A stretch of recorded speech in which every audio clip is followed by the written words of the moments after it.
अस्सलामुअलैकुम रहमतुल्लाहि वबरकातुहू। यूनानी शिफा खाने में आपका एक बार फिर स्वागत है, इस्तकबाल है। आज हम आपको एक और बहुत ही बढ़िया जानकारी दे रहे हैं। आज हम आपको जानकारी देंगे जिन लोगों को कफ बनते रहते हैं, यानी कि अभी सर्दी खांसी का मौसम चल रहा है, सर्दी का मौसम चल रहा है, इसमें व्यक्ति को सर्दी होती रहती है और कफ वगैरह की भी शिकायत हो जाती है, खांसी भी हो जाती है। एलर्जी की वजह से भी बहुत सारे लोगों को छींकें बनी हुई रहती है और बहुत सारे लोगों की कब्जियत की भी शिकायत रहती है।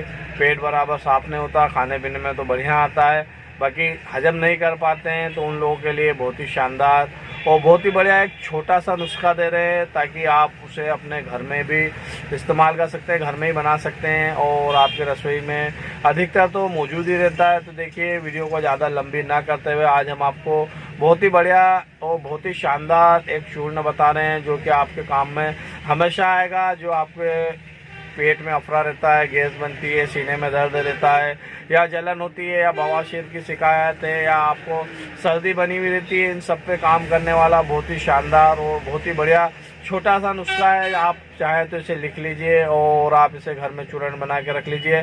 तो देखिए, आपको करना क्या है, आपको लेना है सबसे पहले तो मेथी दाने।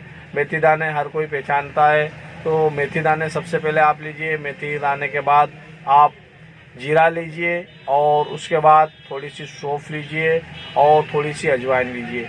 यानी कि जीरा, सौंफ, अजवाइन और मेथी दाने ये आप बराबर मात्रा में ले लीजिए और इनका सफ़ूफ यानी कि बारीक चूर्ण बना लीजिए और इसे आप एक बॉटल में या आप किसी भी जार में से स्टॉक कर लीजिए। और रोज़ाना शाम को आप चाहें तो इसे भिगा सकते हैं। भिगाकर इसे 1 चम्मच भिगाकर इसका पानी सुबह आप पी सकते हैं। आप चाहो तो इसके पानी को उबाल कर भी पी सकते हैं, वेस्ट बचे तो छान कर फेंक दीजिए, या तो आप इसके पानी को ऐसे भी चबा कर इसके पाउडर से पी सकते हैं।